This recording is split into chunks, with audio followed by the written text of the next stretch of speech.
International forum for promoting homeopathy द्वारा आयोजित इस दैनिक हिंदी वेबिनार श्रृंखला में मैं डॉक्टर नेहा कक्कड़ यहाँ पर उपस्थित सभी डॉक्टर्स का हार्दिक स्वागत करती हूँ। और आज का सेशन स्टार्ट करने से पहले हम अपनी रूटीन साइलेंट प्रेयर करेंगे। जैसा कि आप सब जानते हैं, आईएफपीएच निरंतर दैनिक वेबिनार आयोजित करता है। हिंदी में हमारा सेशन होता है 7:30 से 8:30। 8:30 से 9:30 हमारा इंटरनेशनल इंग्लिश सेशन होता है और 9:30 से 10:30 लोकल मलयालम सेशन। तो आज के जो हमारे गेस्ट स्पीकर हैं वे हैं doctor professor doctor B R Mishra. Doctor B R Mishra का मैं बहुत हार्दिक स्वागत करती हूँ आज के आईएफपीएच सेशन में। एक शॉर्ट इंट्रो में डॉक्टर मिश्रा का देना चाहूंगी। डॉक्टर मिश्रा बीएचएमएस एवं एमडी होम्योपैथी हैं और पूर्व में की MTS Virar homeopathic medical college के एक्स प्रिंसिपल रह चुके हैं। वर्तमान में वे स्वामी नारायण यूनिवर्सिटी गुजरात में प्रोफेसर के रूप में कार्यरत हैं तथा बोर्ड ऑफ स्टडीज के सदस्य, पीएचडी एवं एमडी साइंटिफिक कमेटी के सदस्य के रूप में भी अपनी सेवाएं प्रदान कर रहे हैं। उसके Bharat 2000 integrated teachers education programme ITEP NEP 2020 से भी जुड़े रहे हैं। अनेक विश्वविद्यालय जैसे कि MHS Nashik, Bombay university, Gujarat university एवं सेंट्रल काउंसिल ऑफ होम्योपैथी में चीफ एग्जामिनर और इंस्पेक्शन कमेटी के रूप में भी रह चुके हैं। काफी लंबा टाइम रहा है इनका एजुकेशन उसमें, और इसी के साथ साथ क्लिनिकल एक्सपीरियंस भी होल्ड करते हैं। तो आज का जो डॉक्टर मिश्रा का टॉपिक है वो है न्यूरो डाइवर्सिटी। न्यूरो डाइवर्सिटी के ऊपर जो होम्योपैथिक अप्रोच रहती है, किस किस तरह से हमारी जो प्रेजेंटेशन रहती है नर्वस डिसऑर्डर या फिर नर्वस इफेक्शंस को लेके, उसके ऊपर डॉक्टर मिश्रा आज अपना सेशन देंगे। तो doctor Mishra, you can start. तो सभी को मेरा नमस्ते, गुड इवनिंग। मैडम, मैं स्लाइड शेयर कर सकता हूँ? तो सभी को मेरा फिर से नमस्ते। आज का जो मेरा टॉपिक है न्यूरो डाइवर्सिटी, होम्योपैथिक अप्रोच। इसमें खास करके मैंने जो cognitive variations through individualised non suppressive dynamic medicine से हम लोग यूज कर सकते हैं, उसके बारे में मैं ज्यादा बताना चाहता हूँ। और मैं ये बताना चाहता हूँ कि होम्योपैथी में इसके लिए बहुत ज्यादा स्कोप है। जो कन्वेंशनल मेडिसिन हैं वो इस प्रॉब्लम्स को प्रॉपरली एड्रेस नहीं कर पा रहे हैं। इतने दिन से मैं जो देख रहा हूँ, और हमारे ऑर्गेनॉन में जो मेंटल डिजीज के बारे में एनिमल सर ने बोला है, that is from aphorism 211 to 230, उन्होंने उसमें बताने की कोशिश की है कि ये एक तरह का वन साइडेड डिजीज है, मेंटल डिजीज जो होता है। तो उसके हिसाब से इसके बारे में ऑर्गेनॉन में भी बहुत सारी जानकारी नहीं दी गई है। ये टॉपिक बहुत नया है, और जिस तरह से लोगों का अप्रोच मैं देखता हूँ, इवन सीनियर होम्योपैथिक डॉक्टर जो हैं, अ, लोग बड़े बड़े कैंप लगाते हैं इसके बारे में, और कैंप में बहुत से बच्चों को देखते हैं। और मुझे लगता है कि वो एक तरह से प्रॉपर डायग्नोसिस हो नहीं पा रहा है कहीं। तो इसलिए मैंने मेरा ये सब्जेक्ट इंटरेस्टिंग सब्जेक्ट मुझे लगा, और इसमें इस पे ही रिसर्च करना चाहता हूँ और आर्टिकल्स वगैरह पे इस पे ही मैं करना चाहता हूँ। तो आज से मैं शुरुआत कर रहा हूँ इस टॉपिक के ऊपर बोलने के लिए। और जैसा कि आपको मालूम है कि न्यूरो डाइवर्सिटी का मतलब है कि जो बच्चे जो हैं, खास करके वो एक न्यूरोटिपिकल होता है, जो कि एक बच्चा जो नॉर्मल डेवलपमेंट का होता है, वो जिस तरह से सोचता है, जिस तरह से बिहेव करता है, जिस तरह से चीजों को अडॉप्ट करता है, जिस तरह से उसकी सेंसरी डेवलपमेंट होती है, और जिस तरह से उसका ओवरऑल ग्रोथ होता है, वो न्यूरोटिपिकल बच्चा होता है। और न्यूरो डाइवर्स जो बच्चा होता है, उसका इन सब चीजों में अ, एक अलग तरह से प्रेजेंटेशन होता है। हम उसको नहीं बोलेंगे कि ये गलत है या एबनॉर्मल है, बट अलग तरह से प्रेजेंटेशन होता है, जिसको हमारे होम्योपैथी में हम लोग बखूबी जानते हैं कि इसको हम इंडिविजुअलाइजेशन बोलते हैं। तो इसलिए मुझे लगता है कि इस तरह की प्रॉब्लम्स में, ये बीमारी नहीं बोल सकता हूँ मैं इसको, प्रॉब्लम में हमारे होम्योपैथी का बहुत ज्यादा स्कोप है। इसके वजह से मैंने ये टॉपिक सिलेक्ट किया है। टॉपिक काफी वास्ट है। मैं कोशिश करूंगा कि मैं इस टॉपिक को जस्टिस दे पाऊँ 1 घंटे में। तो मैडम मेरी स्लाइड शेयर हो पा रही है अभी? नेहा मैडम, हाँ जी डॉक्टर साहब, अब हो रही है। हाँ जी। स्लाइड कब हो रही है ना? और फुल दिख रही है या फुल करूं मैं? नहीं एक्चुअली आप शायद हाँ नहीं, अब ठीक है। ठीक है। अभी फुल है ना? हाँ ओके जी। Okay okay. तो जिस तरह से ये तो इंट्रोडक्शन आपने ऑलरेडी मेरा दे दिया है। जैसे मैंने बोला कि I am embracing cognitive variations through individualise non suppressive dynamic medicine, जो हम सब जानते हैं कि होम्योपैथी ही आज के दौर में है। बाकी जो भी पैथीज है उसमें भी डेफिनेटली इसका क्योर है, लेकिन होम्योपैथी इंडिविजुअलाइज मेडिसिन एक होम्योपैथी ही करती है। तो इसलिए हमारा इसमें बहुत ज्यादा स्कोप है। तो नेक्स्ट स्लाइड मैं आपको बताना चाहूंगा।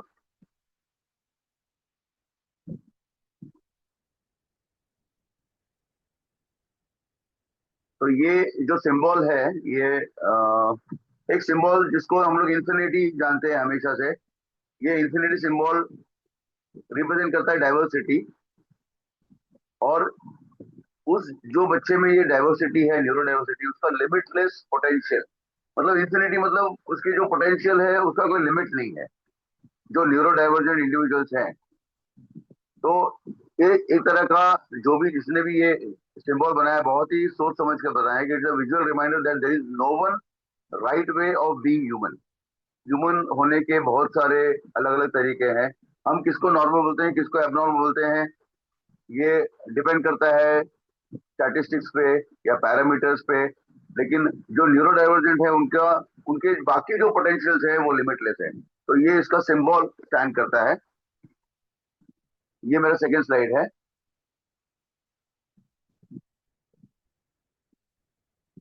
इसमें जो मैं चाहता हूँ कि एक एक पैराडाइम शिफ्ट माइंड को, न्यूरो डाइवर्सिटी में जो पैथोलॉजिकल चेंजेस माइंड को बताना चाहते हैं, वो उसको मैं डी पैथोलॉजिजिंग माइंड को करना चाहता हूँ। तो the evolutionary perspective, human brains are wired differently.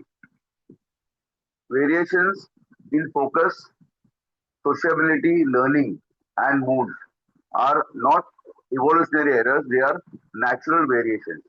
तो ये जो भी क्वालिटीज एक ह्यूमन ब्रेन में होता है, वो उसकी जो हम लोग एक तरह से बोल सकते हैं कॉमन लैंग्वेज में कि इसके कुछ वायर्स है जो एक तरह का काम करते हैं, कुछ वायर्स एक तरह का काम करते हैं, कुछ स्विच एक तरह की काम करती है।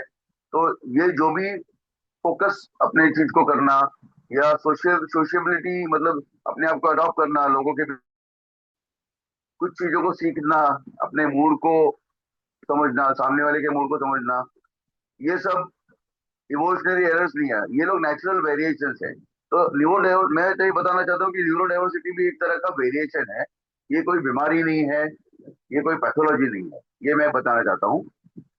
टर्मिनोलॉजी इवोल्यूशन में मैं बताना चाहता हूँ कि it is shifting from disorder and deficit to condition. हम इसको डिसऑर्डर या डेफिसिट न बोलते हुए इसको एक कंडीशन बताएंगे या एक वेरिएशन बताएंगे, या एक, जिस तरह से हम अलग अलग तरह से स्पाइसेस यूज करते हैं, कोई स्पाइस हम ज्यादा यूज करते हैं, कोई स्पाइस हम कम यूज करते हैं। तो इसका ये मतलब नहीं कि वो स्पाइसेस जो हम ज्यादा यूज करते हैं वो कम यूज करने से ज्यादा इंपॉर्टेंट हो जाता है। वो इतना होता है कि हम उसको कम यूज करते हैं। तो ये जो डिसऑर्डर, अगर हम नहीं बोलेंगे, इसको कंडीशन बोलें तो ज्यादा अच्छा रहेगा। ये मेरा सभी से रिक्वेस्ट है, बताना है। इसमें जो रिस्पॉन्सिबिलिटी है उनकी है, moving away from forcing the neurodivergent individual to mask their trait to brand into a neurotypical world.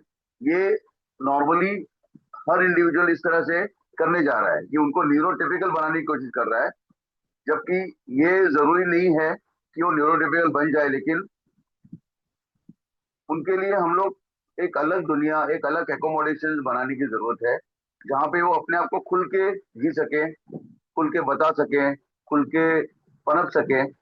ये मैं बताना चाहता हूँ। तो ये एक हमारी एक सोशल रिस्पॉन्सिबिलिटी है। और खास करके मैं ये कहना चाहता हूँ कि हम जो होम्योपैथिक डॉक्टर जो हैं, अगर हमने ये डिसाइड कर लिया कि हम इस तरह के चिल्ड्रंस को वो दर्जा देंगे कि इनको हम डिजीज नहीं बताएंगे, इनको डिफिट बताएंगे, इनको इनको एक अलग तरह का इंडिविजुअल बताएंगे जो कि हमको इनको सिर्फ अलग से एकोमोडेट करना है अपने रेगुलर रूटीन में। ये मैं बहुत बात को स्ट्रेस करना चाहता हूँ कि इनको डेफिसिट या डिसऑर्डर या पैथोलॉजी न समझें, बल्कि इनको एक तरह का एक कंडीशन, एक वेरिएशन समझे, जो कि कभी भी आगे फ्यूचर में जाके ठीक हो सकता है, पूरा ठीक हो सकता है, थोड़ा सा ठीक हो सकता है, लेकिन डेफिनेटली ये लोग हमारे साथ ही ग्रो हो सकते हैं। गवर्नमेंट ने भी इस तरह के बच्चों के लिए नॉर्मल स्कूल्स अलाउ किए हैं, लेकिन हमारी जो सोसाइटी है या हमारे जो स्कूल चलाने वाले लोग हैं, वो लोग इस बात को समझ नहीं रहे हैं, वो लोग इस बात को एक्सेप्ट नहीं कर रहे हैं। और अभी भी इन बच्चों को स्पेशल स्कूल में भेजा जा रहा है, स्पेशल स्कूल में रखा जा रहा है। तो ये बड़ी ऐसी बात है जिसपे हमको विचार करना चाहिए। जब गवर्नमेंट ने ये बोला है, फिर भी लोगों को, उनको बोलते हैं कि ये हम इनको अडॉप्ट नहीं कर पाएंगे, आप प्लीज इनको कोई स्पेशल स्कूल में डालिए, जबकि इनको स्पेशल स्कूल की कोई जरूरत नहीं है। इनको थोड़ा सा अलग तरह से ट्रीट करने की जरूरत है। मैं अगले साइड पे चलूंगा। ये कुछ कॉमन न्यूरो डाइवर्सिटी जो अवेलेबल हमको दिखाई देती है, उसमें सबसे पहला है attention deficit hyper activity disorder, जिसको हम शॉर्ट टर्म में एडीएचडी बोलते हैं। तो इसमें उसका जो डेफिसिट बोलेंगे या उसका जो हम लोग बोलेंगे कि जिसमें जो जो उसमें थोड़ी सी कमी है, वो कमी क्या है कि वो बहुत इजीली डिस्ट्रैक्ट हो जाता है कोई भी चीज से।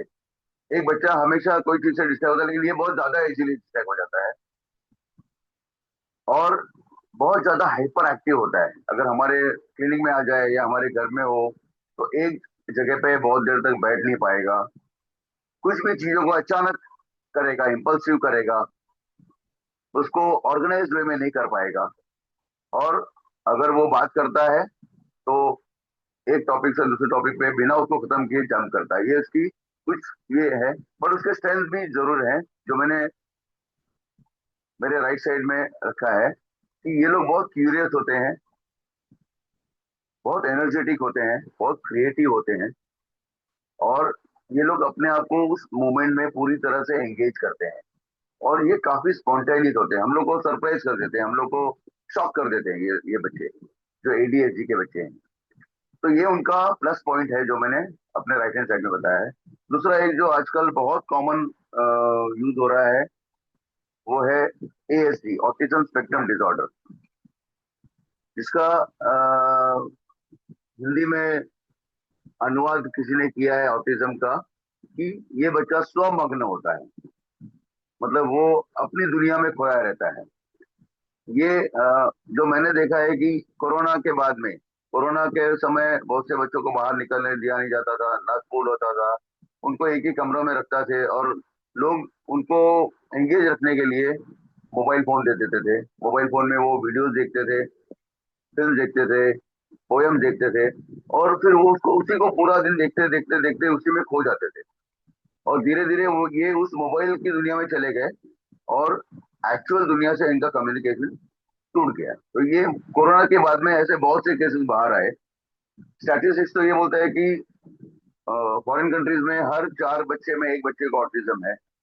यहाँ पे मैं भी देख रहा हूँ कि आज कोई 13 साल का बच्चा है, 14 साल का बच्चा है, उसको सडनली डॉक्टर बोलता है कि उसको शायद ऑटिज्म है, क्योंकि ये अपनी दुनिया में खोया रहता है। तो ये काफी कॉमन हो चला है ऑटिज्म, और इसकी अवेयरनेस की बहुत ज्यादा जरूरत है, क्योंकि लोग अभी भी इसको एक्सेप्ट नहीं कर रहे हैं। लोगों को लगता है ये मेंटल रिटार्डेड है या ये बच्चा पागल है, और उस तरह से उसको तिरस्कार करते हैं। तो इसके लिए बहुत अवेयरनेस की जरूरत है। अभी इसमें इनके बेसिक, इनके मॉडल में क्या कमी दिखाई देती है, ये कम्युनिकेट नहीं कर पाते। जैसे मैंने बोला, स्वमग्न होते हैं, अपने आप के अंदर अपने कोई में रहते हैं, कोई भी चीज इनको चाहिए उसके लिए बहुत जिद्दी होते हैं। ये नॉर्मल बच्चे भी होते हैं, लेकिन इनका ज्यादा इंटेंसिटी होती है। कोई भी कोई चीज को चेंज करना है तो उसके लिए बहुत जरूरी है कि इनके पीछे बहुत लगना पड़ता है, और बहुत ही तकलीफ के बाद में अगर बाई चांस चेंज होता है तो होते हैं, नहीं तो नहीं होता है। और इनका जो इंटरेस्ट लेवल है वो काफी कम चीजों में होता है, और इसी वजह से, ये सब होने की वजह से इनके फ्रेंड्स या तो बिल्कुल नहीं होते हैं, या तो बहुत ही कम होते हैं। पर इनका जो स्ट्रेंथ है वो ये है कि ये लोग बहुत ही स्ट्रांग, कोई भी चीजों को देखते हैं, उसको अच्छी तरह समझ लेते हैं, उसको विजुअलाइज करते हैं, अपने कोई भी काम में काफी परसिस्टेंट होते हैं। अगर इनको कोई म्यूजिक पसंद आ गया तो ये म्यूजिक को अच्छी तरह से सीखेंगे, इनको स्विमिंग पसंद आ गया तो स्विमिंग को अच्छी तरह से सीखेंगे, इनको कंप्यूटर पसंद आ गया। मेरा एक बच्चा मैंने देखा है जो पेशेंट है, वो कंप्यूटर पे अलग अलग तरह के ग्राफिक्स बनाता है, अलग अलग तरह की एबीसीडी बनाता है, अलग अलग उसको कलर भरता है, जो कभी कभी मैं भी नहीं कर पाता हूँ। और ये काफी लॉयल होते हैं, इनके पेरेंट्स के साथ में ये रहेंगे, उनको छोड़ेंगे नहीं कहीं भी। लेकिन ये कोई भी चीज को जरूरत से ज्यादा फोकस करते हैं, जिसको हम बोलते हैं हाइपर फोकस। और इनके जो अगर फ्रेंड हो गए इनका जिसपे विश्वास हो जाएगा, उसको ये बहुत क्लोज हो जाते हैं उससे, बहुत ही डिपेंडेंट हो जाते हैं, बहुत ही क्लोज हो जाते हैं। ये सब इनकी प्लस पॉइंट है जो एक बच्चे में होना चाहिए। तो ये दूसरा एक जो कॉमन डिसऑर्डर है, एएसडी। तीसरा डिसऑर्डर जो हम देखते हैं, डिसलेक्सिया।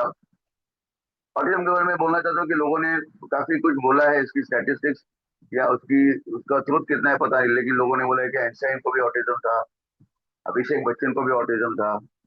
और इसकी कितनी सच्चाई है मुझे पता नहीं, लेकिन कहीं कहीं पे पढ़ा है हमने। और ये लोग ने जिंदगी में क्या क्या ये सब जानते हैं। आइंस्टाइन ने हमें एनर्जी का E equal to MC square दिया, और उनको स्कूल से निकाला गया ये बोल के कि ये बच्चा हमारे स्कूल में पढ़ नहीं सकता है। और उनके मदर के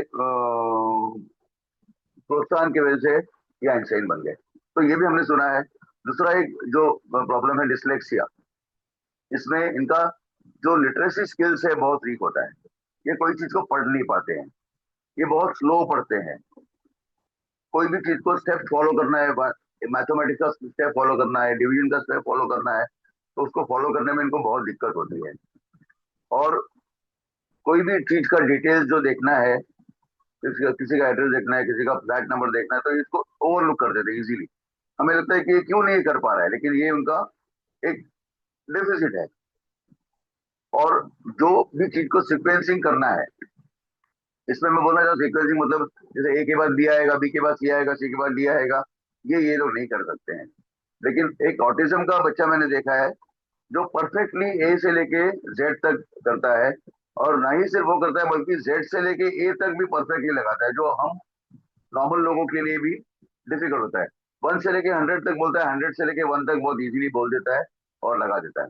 बट ये प्रॉब्लम डिसलेक्सिया बच्चों में होता है कि वो ये नहीं कर पाते हैं। बट इनका जो वर्बल स्किल है ये काफी अच्छा होता है। ये जो स्टोरी टेलिंग करती है काफी अच्छा होता है। और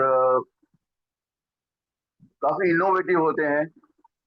इनका जो सोचने का तरीका होता है काफी बड़ा होता है। और इनका विजुअलाइजेशन एक तरह से 3D होता है। हम नॉर्मली 2D देखते हैं, 3D देखते हैं। इनका 3D, अगर ये कोई मूवी कोई पिक्चर देखते हैं तो उसको 3D तरह से देखते हैं। और ऐसे भी जानने मिला है कि अ, अभी जो रिसेंटली जो मूवी है धुरंधर 2, उनके जो डायरेक्टर है आदित्य साहब, आदित्य सर, उनको भी ये प्रॉब्लम डिसलेक्सिया का चाइल्डहुड ईयर में था। तो ऐसे लोगों को हमने देखा है कि इन्होंने इतनी अच्छी मूवी बनाई है, इतने अच्छे विजुअलाइजेशन बनाए हैं, ये डिसलेक्सिया के शिकार हो चुके हैं। तो हमें इस तरह से इसको एक्सेप्ट करना बहुत जरूरी है। नेक्स्ट स्लाइड बताऊंगा मैं। ये एक अम्ब्रेला है जिसमें न्यूरो डाइवर्सिटी ऑलमोस्ट कवर करता है। जैसे मैं आपको बता दें, dyslexia, autism spectrum disorder, ADHD, developmental coordination disorder, उसको डीसीडी बोलते हैं हम। डिसकैलकुले मतलब कोई भी चीज को कैलकुलेट नहीं कर पाता है वो अच्छी तरह से। 1+1+1, 1+1 शायद बोल दे, लेकिन 1+1+1 और करेंगे, जितना ज्यादा करेंगे उतना ज्यादा उसको प्रॉब्लम होगा। एक जन होता है जो आईडी, इंटेलेक्चुअल डिसेबिलिटी, जिनका आईक्यू लेवल बहुत कम होता है। एक टिक डिसऑर्डर होता है। टिक टिक एक तरह का recurrent motion of the body होता है विच इज अनकंट्रोल्ड और विच इज मिसडायरेक्टेड। और उसका कोई मीनिंग नहीं होता है। जैसे कोई आंख झपकाता है या कोई हाथ को फ्लैप करता है, ये टिक डिसऑर्डर्स में बहुत होती है। और एक लैंग्वेज डिसऑर्डर मतलब ये या तो बोल नहीं पाते हैं, या तो लैंग्वेज को कोऑर्डिनेट नहीं कर पाते हैं, या तो इनका टेलीग्राफिक लैंग्वेज होता है। जैसे हम टेलीग्राफ पहले करते थे, टेलीग्राम कि उसमें हम ज्यादा जितने वर्ड लिखेंगे उतना ज्यादा चार्ज लगता था, तो हम लिखते थे मदर इल कम सून। तो इस तरह से वो लोग टेलीग्राफिक लैंग्वेज बोलते हैं। तो ये एक तरह से ये अम्ब्रेला है जो ऑलमोस्ट सब न्यूरोडाइवर्सिटी को कवर करता है, इसलिए मैंने ये स्लाइड आपको दिखाया। मैं बोलना चाहता हूँ किसी को, क्योंकि ये टॉपिक थोड़ा सा कॉम्प्लेक्स है, मैं कोशिश कर रहा हूँ इसको सिंपल करने की। किसी को कोई क्वेश्चन है तो बीच में ही वो पूछ सकता है, माइक सर अनम्यूट सर करके। क्वेश्चंस हम एंड के लिए रखते हैं। जी कोई बात नहीं, कोई बात नहीं, हाँ चलेगा जी, हाँ जी चलेगा सर, तो। क्योंकि हाँ जी, नहीं तो बीच में डिस्टरबेंस रहता है। आप प्लीज सर कंटिन्यू करिए, फिर क्वेश्चंस एंड में पूछ लेंगे। नहीं जी, मैं बहुत फास्ट तो नहीं जा रहा हूँ, नहीं सर, ठीक है। बहुत स्लो नहीं जा रहा हूँ, ऐसा तो नहीं है ना? नहीं नहीं सर। है ना स्पीड, ठीक है। Thank you. तो हम नेक्स्ट स्लाइड की तरफ चलेंगे। ये भी एक तरह का अलग अलग, वही मैंने जो बताया था वो अम्ब्रेला को बताता है, लेकिन ये थोड़ा सा ज्यादा कवर कर रहा है। जैसे कि डिस्कैल्कुलिया मैंने बताया, डिसलेक्सिया बताया, एडीएचडी बताया। एक टोरेट सिंड्रोम है जिसमें कि उसका कॉग्निटिव कंट्रोल, ऑब्जर्वेशन स्किल्स और उसकी क्रिएटिविटी में प्रॉब्लम होता है, बट ये हाइपर फोकस करता है, इनोवेटिव थिंकिंग बहुत करता है। एक है एक्वायर्ड, जैसे मैंने आपको बताया कोरोना के बाद में बहुत से लोगों ने वीडियो देख देख के वो उसी में चले गए, तो ये है एक्वायर्ड न्यूरोडाइवर्जेंस, जिसमें अडेप्टेबिलिटी की प्रॉब्लम होती है। एक लर्निंग डिसेबिलिटी है। लेकिन इन सब में कुछ कुछ चीजें हैं जो कि बहुत ही अच्छी है, जो एक आम बच्चा अपने आप को डेवलप करने में बहुत टाइम लगाएगा, लेकिन इन लोग में ऑलरेडी होता है। मेंटल हेल्थ, इनका जो थिंकिंग लेवल है, एक्सप्रेशन लेवल है, उसमें थोड़ी सी प्रॉब्लम होती है। ऑटिज्म आपको मैंने बताया, जो स्टॉकमग्न होता है। एक डीसीडी होता है जिसमें वर्बल स्किल्स का प्रॉब्लम होता है। लेकिन इनका सबका जो इम्पोर्टेंट चीज है, एक तो ऑनेस्टी है। कोई भी चीज करते हैं, किसी को प्यार करेंगे तो ऑनेस्टली करेंगे। इनका सेंसरी अवेयरनेस बहुत ज्यादा होता है, इनको ठंडा गर्म, रफ, स्मूथ बहुत जल्दी मालूम पड़ता है। इनकी रेजिलियंस, कोई भी चीज को सह पाने की जो ताकत है बहुत ही ज्यादा होती है, एक्सेप्शनली हाई होती है। इनको पेन, बहुत पेन होता है, डेंटल पेन। मेरा एक चाइल्ड है जिसका डेंटल कैरिज इतना हो गया है कि उसमें होल्स हो गए हैं, लेकिन फिर भी वो डेंटल पेन इतना होने के बावजूद भी वो सिर्फ थोड़ा सा रोता है, उसको किसी तरह से सह लेता है। तो इनका जो रेजिलियंस है वो बहुत ही हाई होता है इनका। और इनकी थिंकिंग ऑब्वियसली इनोवेटिव होती है, जो कि नॉर्मली एक छोटा बच्चा है 4 साल 5 साल का, मैं देखता हूँ कैसे वो इतना अच्छे से बजाता है, इतने रिदम में बजाता है कि हम लोग वो बजाने में कम से कम तो एक एक साल लगाएंगे सीखने के लिए। तो ये उनकी होती है। और ये कोई भी चीज करते हैं उसको क्रिएटिविटी करना चाहते हैं, ऑथेंटिक करना चाहते हैं उसको जितना हो सके उतना। तो ये उनके कुछ प्लस पॉइंट्स है जो मैं इस स्लाइड में बताना चाहता हूँ। नेक्स्ट स्लाइड में जाऊंगा मैं। अभी ये नॉर्मल जो मेडिकली आप बोल सकते हैं, जो आजकल मॉडर्न मेथड्स हैं, उसमें इसको किस तरह से देखा जाता है और एक्चुअली न्यूरो डाइवर्सिटी मॉडल क्या है, ये मैं इस स्लाइड से बताना चाहता हूँ। तो कन्वेंशनली जैसे मैंने आपको बताया था, मेडिकल मॉडल क्या है कि patient has a broken neurological mechanism. ये वो लोग मानते हैं कि इसका इस पर्सन में प्रेमाइज, मतलब जो हमको ठीक करना है वो ये है कि उसका ब्रोकन न्यूरोलॉजिकल मैकेनिज्म को हमको ठीक करना है। तो इनका गोल क्या होता है कि जो भी उसमें प्रॉब्लम नजर आती है उसको ऐसी तरह की दवाई देना जिसको हम बोलते हैं साइकोस्टिमुलेंट्स या सेडेटिव्स। अगर बच्चा ज्यादा हाइपर एक्टिव है, ज्यादा एग्रेसिव है, तो उसको सेडेटिव देके उसको सुला देना, या साइकोस्टिमुलेंट देके, अगर वो बहुत डल है तो उसको स्टिमुलेंट देके उसको ऊपर लाना। और किसी भी तरह से ये सब सिम्टम्स, बाकी जो सिम्टम्स है उसको सप्रेस करके और उसको एक नॉर्मल टिपिकल बिहेवियर की तरफ ले जाना, जिसमें सक्सेस उनको बहुत ज्यादा मिलता नहीं। मैंने देखा यहाँ पे लोग दो मेडिसिन बहुत कॉमनली चालू होते हैं, एक रिजडॉन है, एक एक्सेप्टा है, जिससे लोग क्या करते हैं कि वो अ, बच्चा सोते रहता है, उसका वेट गेन होता है, वो खाना पीना नहीं खाता है। लेकिन थेरेपी के साथ साथ में ये सब मेडिसिन नॉर्मली चालू ही होती है। हर पेरेंट बोलता है कि ये दवाई जब से बच्चा चालू किया तब से बहुत डल रहता है, उसको समझ में नहीं आता है, सिर्फ सोते रहता है। तो ये सब करके वो लोग किसी भी तरह से उसका जो ये बाकी के जो बिहेवियर है उसको टिपिकल लेवल पे लाने की कोशिश करते हैं। ये कन्वेंशनल मेथड है। और एक्चुअली जो न्यूरो डाइवर्सिटी मॉडल जो है उसमें ये है कि the individual has an alternative neurological setup.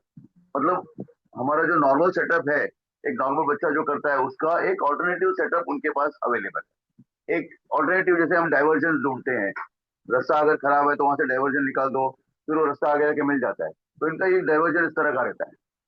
तो ये न्यूरो डाइवर्सिटी मॉडल है। तो इनका उसमें गोल क्या है कि उनके उनको सपोर्ट करो। उनका जो डिस्ट्रेस ज्यादा अगर ज्यादा है, ज्यादा चिल्लाते हैं, ज्यादा ये करते हैं, तो उसको रिड्यूस करो जितना हो सके। और उनके जो टैलेंट्स है उसको ज्यादा से ज्यादा बूस्ट अप करो, उसको ऑप्टिमाइज करो। अगर कोई किसी बच्चे को म्यूजिक अच्छा लगता है तो उसको ज्यादा से ज्यादा म्यूजिक में यूज करो। किसी को स्केटिंग अच्छा लगता है तो उसको स्केटिंग में ज्यादा से ज्यादा उसको इंटरेस्ट जगे, उसमें करो। और साथ साथ में पढ़ाई जो उसकी चलेगी वो तो चलेगी, लेकिन ये जो उनके टैलेंट्स है उसको और भी बढ़ाओ जितना हो सके उतना। तो ये दो मॉडल्स जो हैं आप देखते हैं, दोनों जो सुनते हैं कि दोनों में कितना डिफरेंस है। एक में सप्रेस किया जाता है सिम्टम्स को ताकि वो नॉर्मल जैसा दिखे। और एक में ऐसा है कि वो नॉर्मल होते होते उसके अंदर और भी टैलेंट डेवलप हो, और उसमें एक तरह का बैलेंस डेवलप हो। ये न्यूरो डाइवर्सिटी जो भी पर्सन ने इसको निकाला है वो ये बोलना चाहता है। और इसमें हमारी स्पेशलाइजेशन तो ये है कि हमारा जो होम्योपैथिक ब्रिज है, homeopathy naturally rejects the mass production medical model. Medical model को होम्योपैथी रिजेक्ट करता है क्योंकि होम्योपैथी सप्रेशन में बिलीव नहीं करता है। होम्योपैथी साइकोस्टिमुलेंट्स या सेडेटिव्स में बिलीव नहीं करता है। और वो बोलता है कि हमें उसके डायग्नोसिस को ठीक ठीक नहीं करना है, हमें उसको एज अ पर्सन ठीक करना है, जो हमारा सबसे बड़ा plus plus plus plus point है, जो किसी भी मॉडल में अवेलेबल नहीं है। तो ये इस स्लाइड द्वारा मैं आपको बताना चाहता हूँ। अब हम नेक्स्ट स्लाइड पे जाएंगे। अभी हम जब इसको ट्रीट कर रहे हैं तो इसमें स्पेक्ट्रम क्या है, कहां से कहां तक हम जा सकते हैं। तो इसमें एक तो मिथ है कि ऑटिज्म या जो एडीएचडी है वो लो फंक्शनिंग से हाई फंक्शनिंग की तरफ जाएगा। एक लीनियर स्केल है जो कि लीनियर तरह से जाता है, लेकिन इसमें कोई भी चीज लीनियर की तरह जाती नहीं, स्ट्रेट लाइन जाती नहीं, एक पॉइंट से दूसरे पॉइंट को आपने जोड़ दिया, ऐसा नहीं होता है। लेकिन ये कन्वेंशनल मेथड ये सोचता है कि इसको एक एक तरह से हम जाएंगे, उसको पहले वर्बल सुनाएंगे, उसको जेस्टर से बताएंगे, फिर वर्बल पे जाएंगे, तो धीरे धीरे वो सीखते सीखते वो अच्छे फंक्शनिंग पे चला जाएगा, जो कि रियलिटी में पॉसिबल नहीं होता है। तो रियलिटी क्या है उसका कि it is a multi axial wheel और colour spectrum including sensory processing. इनको सेंसरी प्रॉब्लम्स होते हैं, कोई भी उनको कोई भी चीज को एग्जीक्यूट करना है तो उसके लिए उनको मोटर स्किल्स, उनको लैंग्वेज, सोशल अवेयरनेस हमको करना है ताकि लोग उनको उस तरह से नहीं देखें, और उनके जो इमोशंस है उसको रेगुलेट कर सकें हम लोग। ये रियलिटी है। अगर इस पॉइंट को हम पकड़ के अगर चलें तो हम इनको बहुत ही अच्छे लेवल पे हेल्प कर सकते हैं। और अल्टीमेटली इसका क्लिनिकल इम्पैक्ट क्या आता है कि जो भी इंडिविजुअल न्यूरो डाइवर्जेंट है वो एक्सेप्शनली स्ट्रांग हो जाता है इन logical processing, but sensory problems उसको इतनी होती है कि उसको हमको टैकल करना है। मैंने इस कोई कोई बच्चे को देखा है जो कि कोई भी चीज दुकान पे चलते रहता है, कोई चीज दुकान पे लिखा रहता है, वो उसको पूरी तरह से याद कर लेता है, पूरा स्पेलिंग याद कर लेता है, एप्रिसिएशन, ऐसी बड़ी बड़ी स्पेलिंग जो है वो याद कर लेता है। और उसके साथ वाला जो बच्चा है, कोई कोई ट्विंस आते हैं जिसमें एक बच्चा ऑटिस्टिक है, एक बच्चा नॉर्मल है। नॉर्मल बच्चा वो सब चीज को नहीं कर पाता है, स्पेलिंग्स याद नहीं कर पाता है, ये स्पेलिंग याद कर लेता है, कॉन्ग्रेचुलेशन, ऐसी बड़ी बड़ी स्पेलिंग जो याद याद कर लेता है। तो और उसकी लॉजिकल प्रोसेसिंग जो है बहुत ही उसको ये सब जो वर्ड्स हैं या जो कुछ ऐसा लिखा हुआ है उसको बहुत ही अच्छी तरह से याद हो जाता है। तो इंटेलेक्चुअली ये लोग बहुत आगे होते हैं, लेकिन इमोशनली और सेंसरी वाइज इनको ज्यादा प्रॉब्लम होती है। तो ये उनका इस चीज को हमें एड्रेस करना है with the help of homeopathy. तो हमारा अप्रोच उस तरह से होना चाहिए कि हम इनके सेंसरी ओवरलोड को जितना हो सके उतना कम कर दें।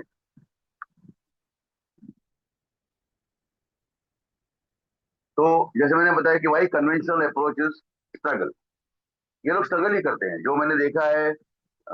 थेरेपीज करवाते हैं, एक रूम में बंद कर देते हैं बच्चों को, अंदर बच्चा रो रहा है, चिल्ला रहा है, कहीं कहीं पे तो मैंने देखा है कि बच्चों को अंदर मारते भी हैं, जो कि बार्बरिक है।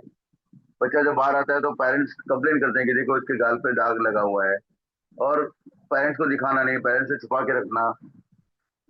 ये मैंने देखा है। तो ये सब चीजें जो है वो स्ट्रगल करते रहते हैं, वो दिखाना चाहते हैं, वो हार नहीं मानना चाहते हैं। वो अच्छी बात है, लेकिन ये जो तरीका है ये गलत है। तो एक तो साथ साथ में केमिकल सप्लीमेंट मैंने बताया कि रिजडॉन देते हैं, एक्सेप्टा देते हैं, जो कि सिमुलेंट्स होते हैं। तो ये टेम्पररी मैनेज करते हैं, बट जैसे मैंने बताया था एपेटाइट लॉस होता है, उसको नींद धीरे धीरे जाके जब उसका सेकेंड रिएक्शन होता है तो उसकी नींद चली जाती है, उसका ग्रोथ रुक जाता है, और उसके जो इमोशंस है वो पूरे फ्लैट हो जाते हैं। मतलब वो रोना है तो वहाँ रो नहीं पाता है, हंसना है तो हंस नहीं पाता है। और जैसे जिस तरह से एक एडल्ट में पार्किंसनिज्म होता है जिसमें कि फ्लैट एक्सप्रेशन होते हैं, वैसा वो बच्चा धीरे धीरे होने लगता है। तो ये चीज जब हो जाती है तो सब तकलीफें चालू हो जाती है। तो ये जो हमारा रिबाउंड इफेक्ट है, कि जब कन्वेंशनल मेडिसिन देते देते देते देते जब उसको कम करते हैं और हम उसको वहां से निकाल के ले जाते हैं, तो ये सिम्टम्स फिर से आ जाते हैं। और सबसे जो डरावनी बात है वो कि पहले से इसकी इंटेंसिटी बहुत ज्यादा होती है, जिसको कंट्रोल करना बहुत डिफिकल्ट हो जाता है। बहुत बार पेरेंट्स फिर से डर के फिर से उसी कन्वेंशनल ट्रीटमेंट में चले जाते हैं कि बच्चा कंट्रोल में नहीं आ रहा है, वो यहाँ वहाँ भाग रहा है, रास्ते में गिर रहा है, लोगों को मार रहा है, काट रहा है, और फिर से उसी में चले जाते हैं, और ये एक विशियस साइकिल एक तरह से हो जाता है। तो इस तरह की चीजों को अवेयरनेस लोगों में लाना, हमारा जो होम्योपैथिक वर्ल्ड है, जो हमारा काउंसिल है, हमारा जो कमीशन है, उनको इस चीजों पे, क्योंकि ये चीजें बहुत बारबरिक वे में चल रही है, तो हम लोगों को इसके बारे में एक बीड़ा उठा लेना चाहिए कि हम लोग अगले 5 साल में ऐसे सब केसेस को हम लोग मैक्सिमम अच्छे रिजल्ट दे सकें, जेंटल रिजल्ट दे सकें, और फास्ट रिजल्ट दे सकें। तो सबसे बड़ा जो आज ऑल्टरनेटिव है वो होम्योपैथी है। तो होम्योपैथी क्या करता है? It offers a catalyst to the nervous system to self regulate without creating physiological dependency और टॉक्सिक एक्यूमुलेशन। ऑब्वियसली हमारा मेडिसिन जो है हम लोग मिनिमल डोज में देते हैं, इनफाइनाइटेबल डोज में देते हैं, जो कि जस्ट वाइटल फोर्स को स्टिमुलेट करता है, ताकि नर्वस सिस्टम उसको अपने आप से सेल्फ रेगुलेट करे, और उसका फिजियोलॉजिकल डिपेंडेंसी उस पर नहीं हो। ये तो हम सबको पता है, नॉर्मल लेमन भी होता है, होम्योपैथी में साइड इफेक्ट होता है, होम्योपैथी चीजों को जड़ से निकालती है। तो ये चीज हमको यहाँ पे भी अप्लाई करना चाहिए, और इन लोगों को अच्छी तरह से, बहुत अच्छी तरह से हेल्प करना चाहिए।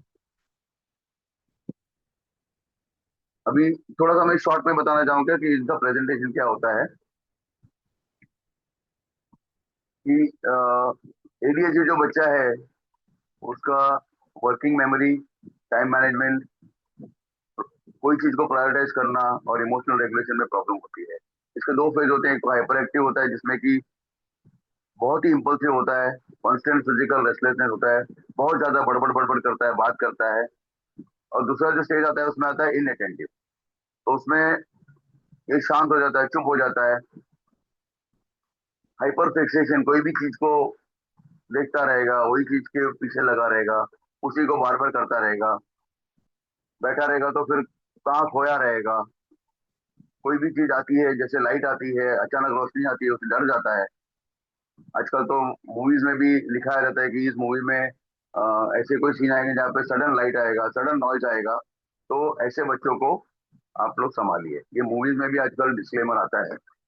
ये खास करके एडीएचडी के बच्चों के लिए होता है। तो इसमें हमारा होम्योपैथी टारगेट क्या होता है कि हम लोग जब मेडिसिन देते हैं तो वो डोपामिन ड्रिवन सीकिंग बिहेवियर्स को नेचुरली रेगुलेट करता है, और ये दोनों फेजेस जो है बहुत ही कम हो जाते हैं। और कुछ केसेस में तो ये ऑलमोस्ट 5% 10% ही रह जाते हैं। तो ये एडीएचडी का प्रेजेंटेशन जिसमें हमारा होम्योपैथिक अप्रोच इस तरह का होना चाहिए कि हम लोग उसको डोपामिन ड्रिवन जो भी है उस बिहेवियर्स को नेचुरल कर पाए। दूसरा जो मैंने आपको बताया जो बहुत कॉमन चल रहा है ऑक्सीजन स्पेक्ट्रम प्रेजेंटेशन, जिसमें कि उनको क्या है, difficulty in reading non verbal cues, पहचान नहीं पाते हैं, उसको कोई भी चीज को इंटरप्रेट करना है लैंग्वेज को तो नहीं कर पाते हैं। उनका आई कांटेक्ट बहुत ही पुअर होता है, या ऑलमोस्ट निल होता है। पेरेंट्स बार बार बोलते हैं कि हम बार बार बुलाते हैं, लेकिन वो देखते भी नहीं है। कुछ पेरेंट्स तो अगर बच्चा एक बार 1 सेकंड के लिए उनको देख लेता है तो ऐसा लगता है कि जैसे उनको स्वर्ग मिल गया। डॉक्टर के ट्रीटमेंट के बाद में अगर बच्चा एक बार उनको देख लेता है, एक सेकंड के लिए भी, तो इवेसिव होता है। क्लिनिक में भी आएगा तो डॉक्टर के पास देखेगा नहीं, यहाँ वहाँ देखेगा। तो ये बहुत ही कॉमन पैटर्न देखा है मैंने और पीएचडी के लोगों में। ये इनका कम्युनिकेशन के बारे में प्रॉब्लम होती है। जो उनका बिहेवियर होता है, उनका रूटीन्स जो है, उनको उसमें कंफर्टेबल लगता है। जैसे हमने कुछ मेडिसिन देखी है, बराइटा कार्ब है, जिसमें कि उनको रूटीन्स अच्छा लगता है, एक ही रास्ते से जाना, एक ही रास्ते से आना, एक ही तरह टाइम पे उठना, एक ही टाइम पे नहाना, एक ही टाइम पे खाना, वो उनको अच्छा लगता है। और अगर हमने उसमें कुछ भी चेंजेस करने की कोशिश की, तो वो बहुत ही तकलीफ में आ जाते हैं, उनको डिस्ट्रेस हो जाता है बहुत ज्यादा। रेपिटेटिव सेल्फ सूदिंग बिहेवियर, जिसको हम स्टिमिंग बोलते हैं। तो जैसे कि उनको कोई चीज, कोई बच्चा हाथ हिलाता है, कोई बच्चा फ्लैप करता है, या कोई बच्चा कोई कोई भी चीज होगा, कोई बॉक्स होगा, उसको टैप करेगा, टप टप टप टप टप करके टैप करेगा। मैं रिक्शा में बैठेगा तो मीटर को टैप करेगा, टप टप टप टप। या कोई भी नई चीज आएगी उसको टैप करेगा। तो ये चीजें उनको अच्छी लगती है, अगर हम उसको रुकाएंगे तो वो एग्रेशन में जाते हैं। तो इसको बोलते हैं स्टिमिंग। उनका वो चीज रेपिटेटिव होगा, कहीं पे भी वो उस चीज को दोहराते रहेंगे, बार बार दोहराते रहेंगे।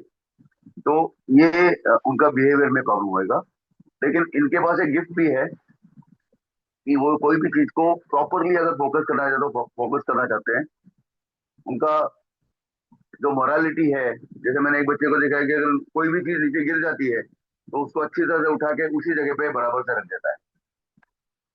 और अगर मदर फादर में गुस्सा, झगड़ा चल रहा है, तो बच्चा रोने लगता है। जो एक नॉर्मल बच्चा सुन के बैठ के सुनता है, लेकिन ये बच्चा रोने लगता है कि उसको इस तरह की कन्वर्सेशन उसको पसंद नहीं है। तो ये काफी अच्छी चीज है इसमें। एक तरह की उनकी थिंकिंग जो होती है वो सिस्टमिक होती है।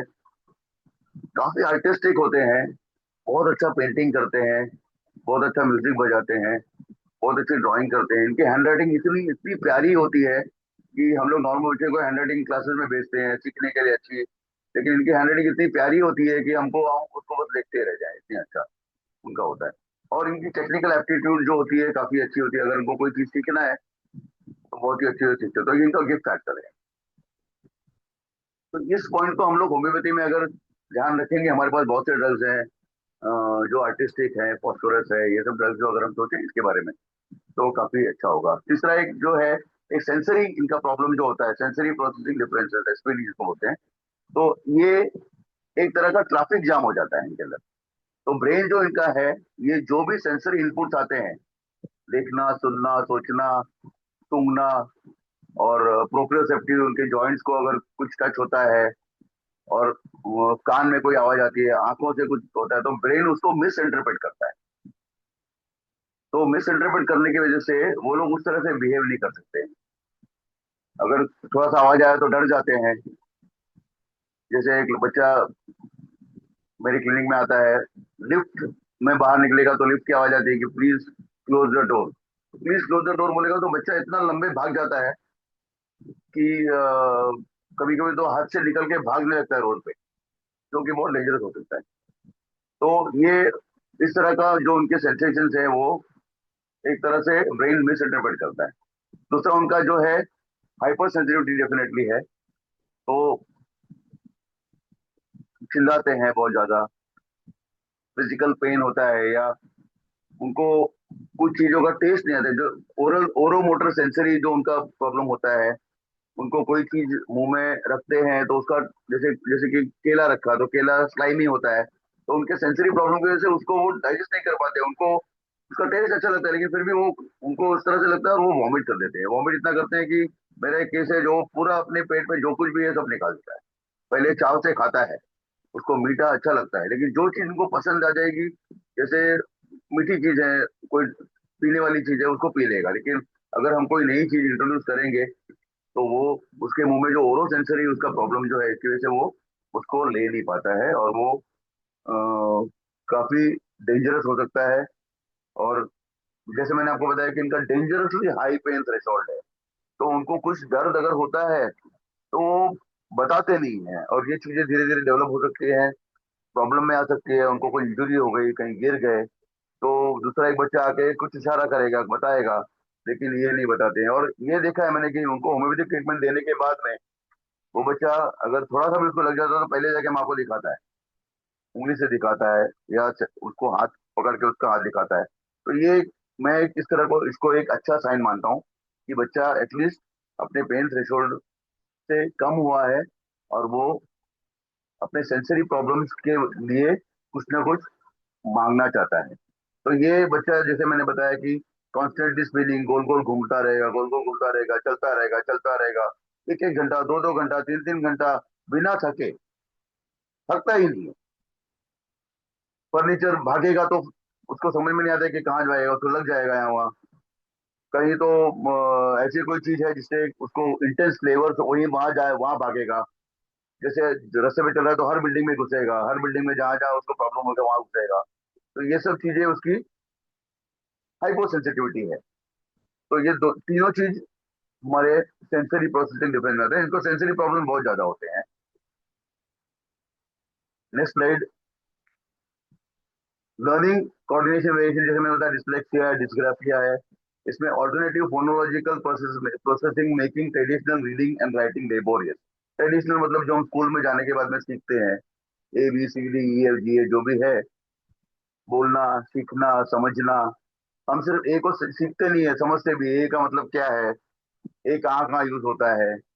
वो जो भी चीज हम सीखते हैं, एप्पल कहाँ यूज होता है, कैसे होता है, क्या होता है, वो सब इनका अच्छा होता है। लेकिन एक चीज अच्छा है कि इनका क्रिएटिव थिंकिंग जो है वो काफी अच्छा होता है। जैसे मैंने बताया कि धुरंधर मूवी उनको डिस्प्ले किया था। एक डिसकैलकुलिया है जिसमें मैथमेटिकल सिंबल्स या एब्स्ट्रैक्ट नंबर कॉन्सेप्ट नहीं होता है इनके पास। कोई भी अगर आप उनको बताएंगे कि 2 × 2 कितना होता है, तो वो ऐसे सोच के उसको मल्टीप्लाई नहीं कर सकते हैं। हाँ, शायद बुक में लिख के बार बार करके कर सकें। और एक कंडीशन इसको बोलते हैं डिस्प्रैक्सिया। तो इसमें gross and fine motor planning दोनों का प्रॉब्लम होता है, तो काफी क्लमजी होते हैं। जैसे मैंने बताया कि ऑटिज्म का बच्चा है, इतना अच्छा हैंड राइटिंग निकालेगा, इतना डेकोरेटिव निकालेगा कि उसको देख के लगता है। लेकिन ये डिस्प्लेक्सिया के जो बच्चे हैं वो, इनको बहुत ही क्लमजी होते हैं, हैंड राइटिंग का पोर होता है इनको। शू लेसेस अगर आप बहुत बार सिखाओ तो भी वो टाई नहीं कर पाते हैं, या अगर निकल गया तो निकाल देते हैं, बटन नहीं लगा पाते हैं, टी शर्ट को उल्टा पहनते हैं, पैंट उल्टा पहनेंगे, या जूते को ऑपोजिट पहनेंगे। ये बहुत से बच्चे, नॉर्मल बच्चे भी करते हैं, लेकिन ये डेफिनेटली करते हैं। तो इनका कोऑर्डिनेशन और लर्निंग बहुत प्रॉब्लम है। अगर आप इनको बोलो कि ये फिंगर यहाँ पे रखना है तो वहां नहीं रख पाएंगे, या फिर रेड कलर कौन सा है उसमें निकाल के दिखाओ तो नहीं कर पाएंगे, या सब रेड कलर को अलग कर दो, वो लोग येलो कलर को अलग कर दो तो नहीं कर पाएंगे। तो ये कोऑर्डिनेशन भी उनका प्रॉब्लम होता है। और जबकि ऑटिज्म के बच्चों में ये देखा गया है कि उनका ये बहुत अच्छा होता है, वो कलर्स को अच्छी तरह से आइडेंटिफाई कर पाते हैं। लेकिन डिस्लेक्सिया में ये मुसीबत हो जाती है। ये कितना सही चल रहा है हमारा, इसका नंबर है। अभी ये जो उनका न्यूरो डाइवर्सिटी का प्रॉब्लम तो है, उसके साथ साथ में इनको कोमॉर्बिडिटी, मतलब जो डिजीज उनके साथ साथ में होता है वो क्या होता है, और उनके क्या क्या ट्रेड्स होते हैं। तो जैसे मैं आपको बताया था, स्टिमिंग, जो चीज उनको अच्छा लगता है वो चीज बार बार करना चाहते हैं। और हाइपर फोकस, कोई भी चीज को एकदम जरूरत से ज्यादा देखना, तो उसको हमको सपोर्ट करना जरूरी है। क्योर होना मुश्किल हो जाता है, पर उनका जो ये स्टिमिंग है, उनको अच्छा लगता है वो चीज को बार बार करते हैं, उसको थोड़ा सपोर्ट करके हमको उसको कम करना चाहिए। ट्रू कोमॉर्बिडिटीज जो है, इसमें इनका स्लीप डिसऑर्डर्स होता है। कभी भी सो जाएंगे, कभी भी उठ जाएंगे, रात को 12 बजे उठ जाएंगे तो सुबह तक सोएंगे ही नहीं। और चाहे कुछ भी कर लो, चाहे लोरी सुनाओ, चाहे कहानी सुनाओ, चाहे कुछ भी कर लो, नहीं सोएंगे रात भर। इस तरह से अलग अलग तरह से आवाज निकालेंगे, जो आवाज में उनको अच्छा लगता है। जैसे एक बच्चा मेरे पास है, वो अगर उसको कोई चीज बताना नहीं है या बताना है तो आ ऐसे आवाज निकालता रहेगा। कितना भी उसको मना करो नहीं चुप बैठेगा, और एग्रेसिव हो जाता है अगर उसको निकालना। तो इन लोग को अच्छा लगता है, वो स्टिमिंग बोलते हैं उसको, कि उनको ऐसे आवाज निकाल के अच्छा लगता है। वो अपने आप को एक्सप्रेस कर पाते हैं उस तरह से। तो बहुत से लोग बोलते हैं कि इसको सप्रेस करना चाहिए, बहुत से लोग बोलते हैं कि इसको उसको अलाउ करना चाहिए। लेकिन मैं तो बोलता हूँ कि ऐसा कोई चीज है तो उसको अलाउ करना चाहिए। उसको सप्रेस करेंगे तो वो इंटरनलाइज हो जाएगा। इंटरनलाइज होने की वजह से क्या होगा कि प्रॉब्लम हो जाएगा। तो इसमें होम्योपैथिक फोकस जरूरी यही है कि इनका जो कोर मॉर्बिडिटीज है उसको जितना जल्दी हो सके उनको निकालना, ताकि उनका कॉग्निशन अच्छा हो जाए और उनके जो गिफ्ट्स हैं, जो उनके पास एबिलिटीज हैं, जो सुपर एबिलिटीज हैं, वो ज्यादा से ज्यादा उभर के आ जाए। होम्योपैथी फिलोसफी सबको मालूम है, मैं ज्यादा नहीं बताऊंगा। डायनेमिक प्लेन पे काम करती है। Law of similars in neuro diversity, जो हैनीमैन के दौरान उन्होंने बोला था वन साइडेड डिजीज है, 211 से लेकर 230 एफोरिज्म में बोला है उन्होंने। तो remedy that can cause profound restlessness, sensory hypersensitivity and social withdrawal in a healthy prover can balance a neuro divergent individual. तो ऐसी तरह ऐसी रेमेडीज हमको निकालनी है जो कि सोशल विड्रॉल करता है, जो सेंसरी हाइपर सेंसिटिविटी करवाता है, जो प्रोफाउंड रेस्टलेसनेस करवाता है। हमारे पास मेडिसिन जैसे एमोनियम है, मेडोराइनम है, इवोक्लिनम है, टेरिडोला है। ऐसी मेडिसिन को हम यूज करेंगे ऐसे। तो इस केसेस में ऐसी मेडिसिन आती है। मैं तो हमेशा बोलता हूँ कि जैसे हम लोग ग्रुप पढ़ाते हैं, acid group, plant group, vegetable group, ऐसे। तो हमको लगता है हमको एक न्यूरो डाइवर्सिटी ग्रुप भी निकालना पड़ेगा, जिसमें कि हम लोग उसके characteristic, physical characteristic, mental characteristic निकालने चाहिए। तो अगर कोई इंटरेस्टेड है तो उस तरह से वो उसमें काम कर सकता है। तो डायनेमिक प्लेन पे काम करती है, मेंटल प्लेन पे काम करती है, वाइटल फोर्स। तो इनको नर्वस सिस्टम को एक्ट करना बहुत इजी हो जाता है without any separation, without any hyper stimulation या हाइपो स्टिमुलेशन। नेक्स्ट स्लाइड जाएंगे हम लोग। और जरूरी है इसमें कॉन्स्टिट्यूशनल, जो हमारे पास सबसे बड़ा हथियार है, कि कॉन्स्टिट्यूशनल थेरेपी को जरूरी है। तो डायग्नोसिस को हम ट्रीट नहीं करेंगे, हमको ये सिर्फ 5% काम करता है। बाकी जो 95% हमारी जो हिस्ट्री होनी चाहिए, वो प्रेगनेंसी की हिस्ट्री होनी चाहिए, कि जब से वो पैदा हुआ था, तो weather he was a wanted child, unwanted child, parents में बहुत झगड़े होते थे, क्या उनको फाइनेंशियल प्रॉब्लम थी, क्या ये चाइल्ड वेलकम था उनके फैमिली में, क्या उसके लिए फैमिली तैयार थी, ये सब बहुत जरूरी है। वैक्सीनेशन हिस्ट्री बहुत जरूरी है, कि आजकल एडवर्स इफेक्ट वैक्सीन का सबने देखा है। कोरोना का वैक्सीन लेने के बाद में क्या लोगों को हो रहा है, अभी भी लोग मर रहे हैं। तो वैक्सीनेशन हिस्ट्री, आज जो हम वैक्सीन देते हैं, होम्योपैथी उसको सपोर्ट करे नहीं सपोर्ट है, बिकॉज नेशनल शेड्यूल है तो वो लेना है। लेकिन वैक्सीन में कुछ कुछ चीजें ऐसी यूज होती है, मर्क्यूरी है, एल्यूमिनियम, एल्यूमिना है, ऐसे कुछ कुछ चीजें यूज होती है जो कि बहुत ही डैमेजिंग होती है। तो वैक्सीनेशन इसलिए लेना बहुत जरूरी है ऐसे बच्चों में। मेंटल जनरल्स, उनका फियर्स, ट्रिगर्स क्या क्या करता है उसको। जब भी बच्चा अचानक कुछ करता है, उसका ट्रिगर जरूर पूछना चाहिए कि भाई क्यों अचानक किसी को मार रहा है, अचानक अपने भाई को मार रहा है, अचानक मम्मी को मार रहा है, अचानक उनको नोच रहा है, काट रहा है। तो ये इसका ट्रिगर क्या है, ट्रिगर अगर हम फाइंड आउट कर सके तो हमें बहुत हेल्प होता है। ये ग्रीफ कैसे एक्सप्रेस करते हैं, इनका थर्मल स्टेट बहुत जरूरी है, पसीना कितना होता है, इनका फूड क्रेविंग्स एवर्जन बहुत होता है, बहुत स्पेसिफिक होता है। पर्सपिरेशन पैटर्न कहाँ होता है, जैसे मेरा एक बच्चा है जिसके सिर्फ लिप्स, अपर लिप के ऊपर पर्सपिरेशन होता है, या सिर्फ उसको ईयर लॉब्यूल्स पे पर्सपिरेशन होता है। तो ये सब बहुत ही माइन्यूटली देखना जरूरी है। स्लीप पोस्चर्स बहुत जरूरी है, जो हम जनरली निग्लेक्ट कर देते हैं, कि कैसे सोता है। कैरेक्टरिस्टिक पर्टिकुलर जो भी है इनका, सेंसरी क्वेब, जो मतलब जो भी उनको सडन जो चीज करते हैं वो जरूरी है। उनके यूनिक फिजिकल सिम्टम्स जो जो है, जो कुछ भी है, वो बहुत जरूरी है। अगर उनके स्किन पे कुछ प्रॉब्लम्स हो रही है तो उसको सप्रेस ना करते हुए उस उसको देखना जरूरी है, क्योंकि अगर स्किन ठीक हो रहा है, इसका मतलब कि उन लोग इंटरनली भी ठीक हो रहे हैं। मायाजम्स आपको मालूम है कि बहुत ही इंपॉर्टेंट है। यानी मैंने भी जो बोला है, थ्योरी ऑफ क्रॉनिक डिजीज में मायाजम निकाला है। तो मायाजम में जरूरी है कि तोरा है जिसमें फंक्शनल चीजें ज्यादा है, बेसलाइन होता है एंग्जाइटी, सेंसरी ज्यादा है, स्किन इरिटेशन ज्यादा होते हैं, इजीली स्टार्टल होता है ये बच्चा।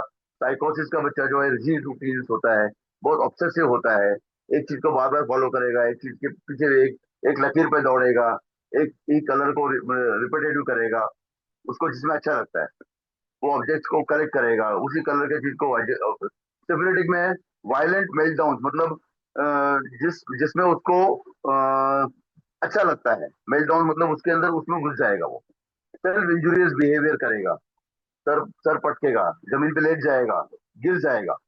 तो ये सिफिलिटिक टेस्ट हो गए। रिग्रेशन, स्पीच एब्सेंस होगा उसका, सीवियर, बिल्कुल नहीं बोल पाएगा। ट्यूबुलर में कॉन्स्टेंट डिजायर टू एस्केप, उसके उसको दरवाजे में लॉक करके रखना पड़ेगा, जैसे प्रिजन में रखते हैं, नहीं तो जरा भी खुला तो तुरंत निकल के भाग जाएगा बाहर। इराटिक एनर्जी, सडनली बैठा हुआ है, शांत बैठा हुआ है, अचानक उसको एकदम एनर्जी कहाँ से आती है और वो काम करता है। चेंजिंग इंटरेस्ट रैपिडली, ये रैपिड चेंजेस होता है। और उसको रेस्पिरेटरी वल्नरेबिलिटी बहुत ज्यादा होती है। तो ये कुछ माइजमेटिक मैंने थोड़ा सा बताया कि माइजम बहुत जरूरी है, बहुत ही जरूरी है न्यूरो डाइवर्जेंट पर्सन को ट्रीट करने में। ससेप्टिबिलिटी भी बहुत जरूरी है। ऐसे लोगों में देखा जाता है कि ये बहुत हाईली सेंसिटिव होते हैं, ऑफन है हाईली सेंसिटिव वाइटल फोर्सेस। तो होम्योपैथिक एडवांटेज क्या है, बिकॉज हाईली सेंसिटिव तो इनको एक या दो डोज में ही इनको बहुत जल्दी रिस्पॉन्ड होने लगता है। बहुत रिपीटेड डोज देने की जरूरत नहीं है इनको। वार्निंग इनफैक्ट मैं बताता हूँ कि इनको हाइपोटेंसिस बहुत बार लेना नहीं चाहिए, बिकॉज एग्रेवेशन हो सकता है। तो gentleness is always the key. ये तो हर एक में होना चाहिए, लेकिन इनमें खास करके होना चाहिए, क्योंकि इनका ससेबिलिटी बहुत, ये लोग ज्यादा सेंसिटिव होते हैं बहुत। मैं थोड़ा सा फास्ट जा रहा हूँ क्योंकि हम लोग we are approaching the time. Neha ji, कितना टाइम है हमारे पास? सर 5 मिनट्स और है। तो मैं जरा थोड़ा सा फास्ट जाता हूँ। केस टेकिंग, हमको सबको मालूम है नॉन वर्बल ज्यादा होता है, ये लोग हमको ऑब्जर्व करना है। ये लोग ज्यादा बोल नहीं पाते हैं, जब अंदर आएंगे तब से इनका हमारा केस टेकिंग चालू हो जाता है। ये मदर फादर को क्लिंग करते हैं, उनके साथ रहते हैं, फिजिशियन को देखते भी नहीं है, क्या करते हैं, आई कांटेक्ट कैसा है उनका, अवॉइड करते हैं, या एक एक सेकंड देखेंगे, इधर उधर देखेंगे, या एकदम आपको इस तरह से देखेंगे कि आपको डर लगेगा, उससे इतना पियर्सिंग होगा। उनका टिक्स कुछ है क्या, हैंड फ्लैपिंग कुछ है क्या, ये देखना जरूरी है। ये सब कॉमन ट्रेड्स इनके अंदर होते हैं। पैरेंटल इंटरव्यू बहुत जरूरी है। Maternal emotional shock during gestation, mind, mummy के माइंड में क्या था, डिलीवरी कॉम्प्लिकेशन, बच्चा तुरंत रोया है कि नहीं रोया है, और वैक्सीन क्या क्या लिए हैं उसने, ये बहुत जरूरी है। अभी मैंने ये मर्फीज रेपर्टरी इसलिए चुना है कि इसमें न्यूरो डाइवर्सिटी के बहुत सारे रूब्रिक दिए हैं, जो कि आम रेपर्टरी में ढूंढना जरा डिफिकल्ट होता है। तो जैसे मैंने कुछ रूब्रिक लिए है, hurried, restlessness, nervousness, confident difficult, fidgety hands and feet, impulsive destructive behaviour. तो ये एडीएचडी के रूब्रिक्स हैं। उसमें कुछ कॉमन ड्रग्स है, जो मैंने बताया, टैरेंटुला है, मेडोवेनम है, सल्फर, कैमोमिला, टैरेंटुला, कैलकेरा फॉस है, बेराटा कार्ब है, टैरेंटुला, टेमोनियम, ये सब ग्रुप ज्यादा आते हैं। टैरेंटुला आया समझ क्योंकि बहुत से बच्चों में ट्रेंड देखा गया है कि वो लोग एक्सपोज करते हैं और फुल नेकेड होके घूमते हैं। बड़े बच्चे हो जाते हैं, वो लोग भी फुल नेकेड हो जाते हैं, सडनली कपड़े निकाल देंगे। ऑटिज्म, एएसडी के लिए कुछ रूब्रिक्स है, स्पीच डिलेड है, बराटा का फिर से कॉमनली आता है, कैलकेरे आता है, नेट्रोम्यूर काफी अच्छा आता है, पल्सेटला भी एक अच्छी रेमेडी है, हायोसाइनस, टेमोनियम, ये सब ग्रुप ऑफ रेमेडीज आते हैं। रिसोर्सेज टू आंसर, क्योंकि वो बहुत बार समझ ही नहीं पाता है, aversion to company, repeated actions काफी होते हैं, जिसमें हायोसाइनस है, टेमोनियम है, टैरेंटुला है। उसके बाद बहुत देर तक देखेंगे तो उसको गुस्सा आता है, can not bear to be looked at, anti milk food है, कैमोमिला, सीना है, आर्सेनिक है। Learning, sensory and learning rubrics है ये मोरफीज की खासियत है। ये आपको ज्यादा करके बाकी के रेपर्टरीज में नहीं मिलेगा। हाइपर एस्थेशिया, सेंसरी नर्व, इसमें एस्टाफोटिडा है, कैमोमिला, कॉफिया एक बहुत ही अच्छी रेमेडी है, जिसमें हाइपर सेंसिटिव, हाइपर एस्थेशिया बहुत है कॉफिया में, नॉइज से सेंसिटिव है। एस्टारम है, थेरिडियन काफी देखा है मैंने, अच्छा काम करता है कॉफिया। फिर से यहाँ पे आ रहा है। नर्वस सिस्टम में क्लमजी है, एगेरिकस बोइस्टा, मिस्टेक्स करता है, नाइट्रोमिल, कैलकेरिया। तो आप देखेंगे कुछ रेमेडीज है जो बार बार आ रही है, बराटेका है, कैलकेरिया है, कैल्सियाफॉस है, पाइनस पाइनोजा है। तो डेवलपमेंट अरेस्टेड, डिलेड, ये रूब्रिक्स, ये सब रूब्रिक्स मर्फीज में बहुत अच्छे दिए हुए हैं, इसलिए मैंने मर्फीज को देखा है। तो रेपर्टिव टोटलिटी सिंथेसाइज करना है तो उसके लिए जरूरी क्या है, do not repertorise the generic diagnostic term. जैसे हमने बोला रिपीटेटिव मूवमेंट है, स्टीमिंग है, इसको रेपर्टाइज करने का कोई मतलब नहीं, because they are common symptoms of the condition. तो जो अनकॉमन है वो हमको रेपर्टाइज करना है। तो रेपर्टाइजेशन as should rely on objective observation and physical concomitance, ensuring that the final repertorial choice is rooted in the patient's genuine unmasked expression। देखो unmasked word बहुत इंपॉर्टेंट है, कि ये बच्चा, नॉर्मल बच्चा बहुत सी चीज को कॉम्पेंसेट करता है, मास्क कर सकता है, लेकिन ये अनमास्क नहीं कर सकता है। तो इसको हमको बहुत ही अच्छी तरह से अगर हमने ऑब्जर्व कर लिया, हमको अगर दो सिम्टम पे मिल गए जिसमें ऑब्जेक्टिव ऑब्जर्वेशन है और अनमास्क एक्सप्रेशन हमें मिल गए, तो we will click the thing. तो इसका रिजल्ट क्या है, reporter chart will clearly narrow down due to for deep acting constitutional remedies for clinical differentiation। Materia Medica अभी जैसे कुछ मैंने लिखा है, टैरेंटुला है, जिंकम डॉक्टर है। Mishra, only last 1 minute is left sir. ठीक है, मैं जस्ट टच ओवर।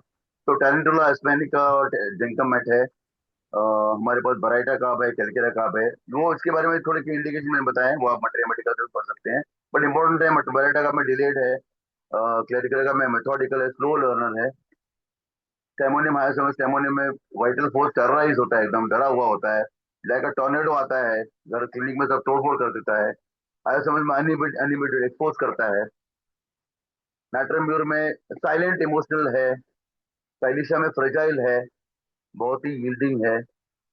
मेडोराइनम में नॉक्टर्नल हाइपर फोकस, रात भर जागते रहता है। कार्सिनोसिन में गिफ्टेड बहुत होता है, परफेक्शनिस्ट बहुत होता है। Secondary mental managing rejection, sensitive dysphoria, ये सब जरूरत नहीं है। रेमेडीज लाइक ऑरम मेटालिक और pulsatilla help address deep feelings of isolation और worthlessness. Anxiety management, differentiating baseline sensory trait doctor from Mishra, secondary. Yes. Yeah maybe we last can slide के बोल। ये जो मटेरिया मेडिका और जो therapeutics का part आपने बताया है, वी कैन कीप हाँ अ जी। Different session. हम इसके ऊपर एक ओके, नो नेक्स्ट, प्रॉब्लम। हाँ, सेशन रख मैं भी सकते हैं, चाहता क्योंकि हूँ, इतना मैं भी फास्ट चाहता जाने हूँ पे, मैडम। और आई मैं गेस भी इट चाहता हूँ विल, मैडम। हाँ, इट ठीक विल है, ठीक नॉट है, बी चलिए। फिजिबल और कुछ चलेगा, समझ मुझे में भी टाइम नहीं दे आएगा। देना। I know, I know, I know. तो ठीक है। तो ये खाली ये सेंटिसिबल स्केल बताया, तो एलएम पोटेंसी बहुत अच्छा काम करती है इसमें। और गोल्डन रूल क्या है कि never repeat the remedy. Progressive improvement आ रहा है तो एक डोज देके आप शांत रहिए। गट ब्रेन एक्सिस बहुत जरूरी है, कनेक्शन एक है जो बहुत से लोगों ने फाइंड आउट किया है कि गट और ब्रेन का एक कनेक्शन होता है। तो ये बच्चों में ज्यादा करके गट के प्रॉब्लम बहुत सारे होते हैं, कॉन्स्टिपेशन, सडन डायरिया वगैरह बहुत होते हैं इनके। तो आई थिंक तो आगे जो बताना है मुझे लगता है इसमें टाइम चला जाएगा। यस, मैं यही कह रही हूँ ना, जो ये थेरेपेटिक और उसका जो मैनेजमेंट पार्ट है, अभी आपने सारा डिफरेंशियल बताया कि क्या क्या अलग अलग हमारे को मार्कर्स होते हैं, अलग अलग हाँ, न्यूरो डाइवर्सिटी के। तो that was more of theoretical, और जो इसका प्रैक्टिकल एस्पेक्ट है, जो मैनेजिंग का है और थेरेपेटिक्स का है, इसके ऊपर हम एक फिर से अलग कर। सेशन रख सकते हैं सर, जिसमें चलेगा इसको हम मैडम। डिटेल में समझ सकते हैं। जी जी, मैं भी समझाना चाहता हूँ। मुझे मुझे मुझे भी लगा कि ये टाइम बहुत ज्यादा जाएगा, लेकिन क्या करूँ। ये रेफरेंसेस कुछ है जो मैंने किए हैं, ओ वो यस, हम लोग बाद में भी कर पाते यस। हैं। तो it was a wonderful session. जो आपने डिफरेंशियल बताया, दैट वाज वेरी डिफरेंट, कि किस तरह से हम उसको डिफरेंशिएट कर सकते हैं अलग अलग न्यूरो डाइवर्जेंट कंडीशंस को। तो जी मैडम। इसका जो थे, वो मैंने कहा ना, थ्योरेपेटिक पार्ट हम नेक्स्ट इसमें एक सेशन डॉक्टर साहनी के साथ आप कोऑर्डिनेट करके हम रखवा सकते हैं, और जी इसको जी जी। आगे बढ़ा सकते हैं, तो मैं जिसमें चाहता हूँ आप एम्ब्रेस जो न्यूरो डाइवर्सिटी। जो जो पास्ट वाला है, हम उसको ब्रश अप कर लेंगे जल्दी जल्दी, और फिर थ्योरेपेटिक्स पे आगे बढ़ सकते हैं। आ जाएंगे, आ जाएंगे। मैडम ये भी बताना जरूरी था, क्योंकि वो नहीं बताऊंगा तो फिर वो बहुत से लोगों को पता ही नहीं चलेगा। तो मैं सोचा था कि बिल्कुल, डायरेक्ट थेरेपेटिक्स ही बताऊंगा, लेकिन थोड़ा सा वो पार्ट भी बताना जरूरी हो जाता है, बिल्कुल, तो मैंने बिल्कुल जितना सर। तो मैंने कहा ना, उसको थोड़ा सा शॉर्ट में, और उसको एक हम समरी टाइप बिल्कुल। उसको रख के उसके बाद इसको आगे बढ़ा सकते हैं। तो इट वाज अ जी जी वंडरफुल जी। सेशन, और आपके लिए अप्रिसिएशन भी आई है डॉक्टर मिश्रा। हाँ जी। और इसी के साथ आज का हिंदी सेशन यहीं पे हम समाप्त करते हैं, क्योंकि इस टाइम से हम लोग सब बने हुए हैं। और जी इंग्लिश मैडम। सेशन के लिए मैं डॉक्टर अंजनी को हैंड ओवर करती हूँ, और बहुत बहुत धन्यवाद डॉक्टर ब्रह्मदेव मिश्रा का आज के सेशन के लिए। Thank you.